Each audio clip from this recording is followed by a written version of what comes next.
September 1991, shortly after the end of the Cold War, a cabal of elite bankers and intelligence spooks led by George H.W. Bush financed a $240 billion covert operations war chest through the purchase of 10-year securities that, as it happened, were scheduled to come due on September 12, 2001. Project Hammer was undoubtedly used for a wide variety of illicit intelligence operations, but mainly it was used to finance a covert economic operation against the collapsing Soviet Union, whereby unknown Western investors bought up much of the Soviet industry with a focus on oil and gas, crashing the Russian economy, looting its central bank, orchestrating what became known as the Great Ruble Scam, and a wide variety of other clandestine, state-assisted operations designed to thoroughly prevent Russia from ever contesting the U.S. as a world superpower, while in the process lining the pockets of these economic hitmen who swooped in to devour the collapsing Russian economy after the fall of the Soviet Union. A spectacular investment for all, at least until money laundering investigations began tracing all the money, or when the 10-year deadline came up and the securities became due and began the routine process of authenticity and ownership checks. Evidence shows that several federal and private investigations had already stumbled upon the Hammer Fund and were compiling evidence on it up until the 9/11 attacks. These included the Office of Naval Intelligence, or ONI, which was moved to the outer E-ring of the recently renovated section of the Pentagon that was targeted and destroyed on 9/11. According to E.P. Heidner, the ONI had been investigating crimes associated with the plundering of Russia. 39 out of the 40 people who worked in those offices were killed on 9/11, including the entire chain of command. The Pentagon's financial accounting offices in that same wing were also an obvious target, as were the passengers on board Flight 77, many of whom coincidentally held top-secret clearances and were connected with Pentagon black operations. Agents of the Office of Naval Intelligence had also been investigating financial transactions which were linked to securities being managed by those securities dealers in the World Trade Center that were also targeted. 31% of the 125 fatalities in the Pentagon were from the Naval Command Center that housed the Office of Naval Intelligence. 41% of the fatalities in the Twin Towers came from two companies that managed U.S. government securities, Cantor Fitzgerald and Eurobrokers. There were three major security brokers in the World Trade Center: Cantor Fitzgerald, Eurobrokers, and Garbin Intercapital. At 8:46 on the morning of September 11th, Flight 11 flew directly into Marshall McLennan's secure computer room in the North Tower, right below the floor on which Cantor Fitzgerald was situated. Cantor Fitzgerald was the largest security dealer in the U.S. Shortly after that, a massive explosion went off just under the FBI offices in the North Tower on the 23rd floor. Fires were reported on the 22nd floor at 8:47. There were also explosions and subsequent fires reported at Garbin Intercapital on the 25th floor and in the basement of Tower 1 as well. Shortly thereafter, at 9:03, Flight 175 hit the South Tower right below the floors on which Eurobrokers was situated. In all three cases, the explosive, fiery destruction consumed the offices and the several floors above, destroying files and trapping victims inside. In the midst of all this, Building 6 was destroyed by an explosion that took place before either tower fell. This secondary explosion took out a portion of the building which just happened to include the El Dorado Task Force's offices. The El Dorado Task Force was an interagency money laundering watchdog group responsible for coordinating all major money laundering investigations in the U.S. In the immediate aftermath of September 11th, these groups would be redirected to investigate terrorist financing. Building 6 was located directly between the North Tower and World Trade Center Building 7. While large portions of World Trade Center 6 were gutted by explosions and later by falling debris from the North Tower, the building itself did not suffer a global symmetric collapse at near freefall acceleration as did Buildings 1, 2, and 7. FEMA photographer and 9/11 whistleblower Kurt Sonnenfeld took some interesting pictures of the U.S. Customs vault in the basement of World Trade Center 6, which was found completely empty and left with the door wide open. All of its contents appear to have been looted during the attacks. There is also evidence that gold was being looted from the vaults beneath World Trade Center 4. There were several early reports of a 10-wheel truck packed with stolen bullion caught fleeing World Trade Center 5 when the vehicle had become stuck on a collapsed ceiling brace, forcing the driver to flee the scene. Many researchers have stumbled across one or two of these anomalies from time to time: the empty vaults, the secondary explosions, the fireproofing upgrades on the exact floors coinciding with failure and impact in the towers, the suspicious power downs and evacuation drills, the World Trade Center tenants and security firms like AIG, Marsh & McLennan, and Kroll, and their close ties with the intelligence community, etc., etc. These anomalies are not unrelated, but nevertheless became lost inside the chaos of that September morn, the aftermath, and subsequent cover-ups. Okay, so what does all this mean? Overall, a critical mass of brokers from the major government security brokerages in the Twin Towers had to be eliminated to create chaos in the government securities market. A situation needed to be created wherein $240 billion of covert securities could be electronically cleared without anyone asking questions, which happened when the Federal Reserve declared an emergency and invoked its emergency powers that very afternoon. On September 14th, the Securities and Exchange Commission declared a national emergency and for the first time in U.S. history invoked its emergency powers under the Securities Exchange Act Section 12K and eased regulatory restrictions for clearing and settling security trades for the next 15 days. These changes would have allowed the estimated $240 billion in covert government securities to be cleared upon maturity without the standard regulatory controls around identification of ownership. The towers needed to be demolished to create a big enough mess that the illicit activities taking place behind the scenes that morning could be hidden in the confusion of that day. Okay, now let's talk a little bit about who did it and how. 9/11 whistleblower Richard Andrew Grove was a software salesperson for a company called Silverstream. Silverstream's technology was on the cutting edge of Internet solutions, offering software to web-enable the critical business functions of Fortune 500 companies, basically integrating and making available on the web the disparate legacy applications and mainframes while simultaneously streamlining workflow and traditional paper processes, with an end result being a lower cost of operation and more efficient transactions.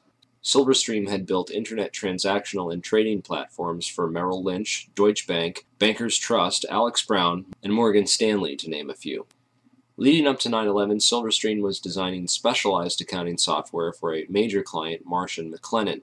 Marsh is the world's largest insurance brokerage and was located right below Cantor Fitzgerald in the North Tower. Approximately 295 Marsh employees were murdered that morning, along with other innocent victims and employees who either knew too much or too little about their chosen work environment. But most importantly, Silverstream provided a specific type of connectivity that was used to link AIG and Marsh & McLennan, the first two commercial companies on the planet to employ this type of transaction. What then were Marsh and AIG doing, and why did they need to leverage technologies that no other commercial entity on the face of the earth needed to use to conduct business? The recovered hard drives from the World Trade Center, combined with Richard Grove's testimony, give us some intriguing clues. Grove discovered that Silverstream was overbilling Marsh to the tune of $7 million extra for fictitious and unneeded hardware. He also became aware of an exploitable flaw in the accounting software that had been sold to a variety of Marsh's clients and partners. When he brought this up to his superiors at Silverstream and others at Marsh, he was told to keep quiet and not to worry about it. But other friends of his at Marsh were also getting concerned and began documenting what was going on and raising concerns within the company. At last, they were finally granted a hearing with one of Marsh's high-ranking executives and were told to bring all their evidence to a hearing scheduled for 8:30 a.m. on September 11, 2001, on the 93rd floor. The high-ranking member of Marsh, who Grove did not name, would participate via teleconference from the safety of his home, while Marsh employees and potential whistleblowers, Gary Lasko, Catherine Lee, Ken Rice, Richard Brewhart, and John Oltzhofer, would die in the meeting room in the North Tower with all their evidence when American Airlines Flight 11 would impact that very section of the building. Richard Grove fortunately got stuck in traffic that morning and didn't make it. Computer hard drives recovered from the World Trade Center show a spike in suspicious transfers that took place within the World Trade Center as the 9/11 attacks were unfolding. Richard Grove is convinced that these suspicious money transfers were performed electronically using Silverstream software, and that the overbilling of Marsh was hush money for the operations. It would certainly have helped clear up that $240 billion in securities and make it look like any of those companies might have done it. The recovered hard drives and financial transactions from 9/11 all show clear evidence that something was going on that morning. Marsh's CEO at the time was Jeffrey Greenberg, the son of Maurice Greenberg of AIG. Most insurance companies were hurting badly in late 2001 after $40 billion in insurance settlements had been paid out for the devastation caused by the 9/11 attacks. Yet one insurance company did not suffer quite the same losses as the other companies did. American International Group, or AIG as it turns out, is much more than an insurance company. With its long ties to the intelligence community, AIG was founded by OSS operative Cornelius V. Starr, 2 R's, the uncle of Clinton's friend Kenneth Starr. AIG currently operates a complex network of shell companies and other entities which operate internationally and have been used for clandestine intelligence gathering and other covert activities for decades. The company that ran security in the World Trade Center, Kroll Associates, was owned by AIG. The CEO of AIG on 9/11 was a guy named Morris Greenberg, who was actually nominated for the position of Director of Central Intelligence after he authored a report for the Council on Foreign Relations, of which he's a high-ranking member, where he advocated that FBI and Drug Enforcement Agency agents operating abroad should not be allowed to act independently of either the ambassador or the CIA, lest pursuit of evidence or individuals for prosecution cause major foreign policy problems or complicate ongoing intelligence and diplomatic activities. Of course, this type of policy is essentially a continuation of things like Executive Order 12333 and the CIA-assisted Contra cocaine trafficking that went on as an immediate result. These backdoor agreements open the floodgates for government drug money laundering and narco-trafficking. Former LAPD narcotics detective turned whistleblower Michael Rupert has written a series of excellent articles documenting AIG's involvement in drug money laundering, undoubtedly revealing yet another motive for the invasion of Afghanistan, a country which currently produces over 90% of the world's heroin supply. Drugs are arguably the most profitable commodity on the entire international market, and drug money was undoubtedly a motive behind the invasion of Afghanistan and consequently the 9/11 attacks. While companies like AIG launder the drug money for big banks, the actual drug production and trafficking can be traced back to the same Iran-Contra affiliates like Richard Armitage and Frank Carlucci. Unfortunately, that rabbit hole is a bit too deep and off-topic to get into here. I will mention that DynCorp was heavily involved, as well as Stewart Air Force Base in upstate New York, where the two flights out of Boston crossed paths simultaneously and shut off their transponders before making their way to the Twin Towers. Many researchers believe that the MENA operation was moved to Stewart Air Force Base after Barry Seal got whacked.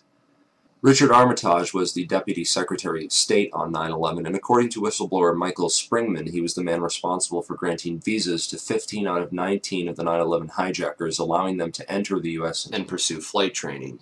Frank Carlucci is the chairman of the Carlyle Group and was in Washington, D.C. on 9/11, having just met with George H.W. Bush and the brother of Osama bin Laden on Carlyle Group business. Frank Carlucci was also the chairman of BDM International, a company that served as a front for State Department black operations.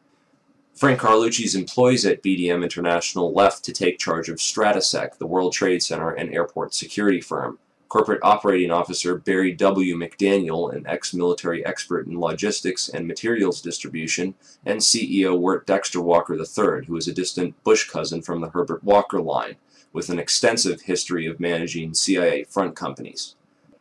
Marvin Bush, the president's brother, was also a board member at Stratesec, although Stratesec maintained contracts for security upgrades which were set to expire on September 11, 2001. They were not the company officially charged with World Trade Center security. This role was assigned to a risk management firm called Kroll Associates.